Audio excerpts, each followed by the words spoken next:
poche, en hiver dans mon manchon. Aussi était-il devenu traditionnel. Chez ma tante, on s'en amusait beaucoup, et l'ouvrant au hasard, on me faisait réciter le chapitre qui se trouvait devant les yeux. À 14 ans, avec mon désir de science, le bon Dieu trouva qu'il était nécessaire de joindre à la pure farine du miel et de l'huile en abondance. Ce miel et cette huile, il me fit les trouver dans les conférences de M. l'abbé Arminjon sur la fin du monde présent et les mystères de la vie future.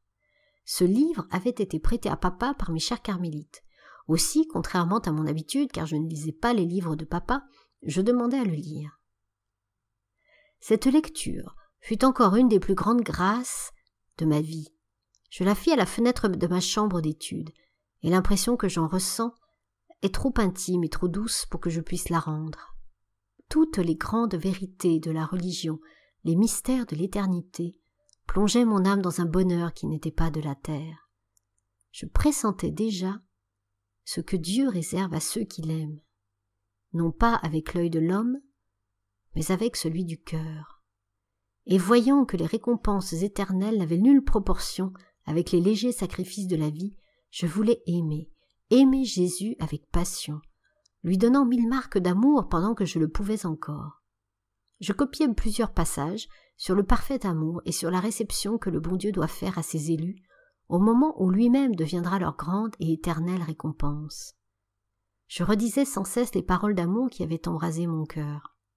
Céline était devenue la confidente intime de mes pensées. Depuis Noël, nous pouvions nous comprendre. La distance d'âge n'existait plus, puisque j'étais devenue grande en taille et surtout en grâce. Avant cette époque, je me plaignais souvent de ne point savoir les secrets de Céline. Elle me disait que j'étais trop petite, qu'il me faudrait grandir de la hauteur d'un tabouret afin qu'elle puisse avoir confiance en moi.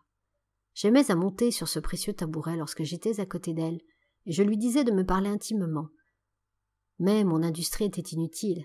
Une distance nous séparait encore. Jésus, qui voulait nous faire avancer ensemble, forma dans nos cœurs des liens plus forts que ceux du sang. Il nous fit devenir sœurs d'âme.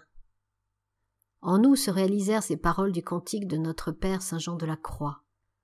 Parlant à l'époux, l'épouse s'écrie « En suivant vos traces, les jeunes filles parcourent légèrement le chemin.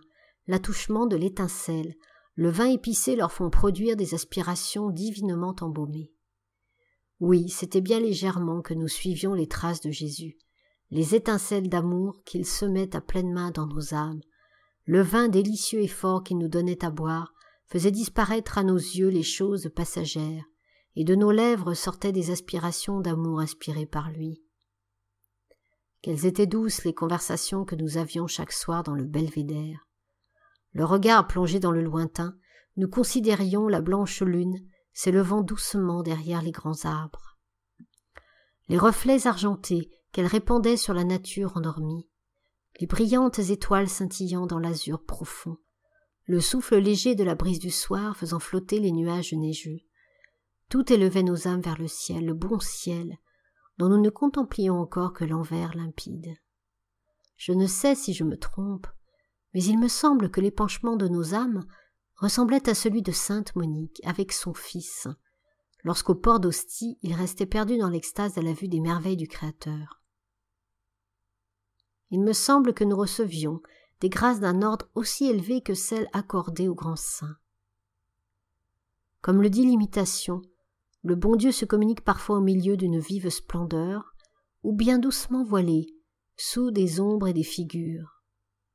C'était de cette manière qu'il daignait se manifester à nos âmes, mais qu'il était transparent et léger, le voile qui dérobait Jésus à nos regards. Le doute n'était pas possible. Déjà la foi et l'espérance n'étaient plus nécessaires. L'amour nous faisait trouver sur la terre celui que nous cherchions.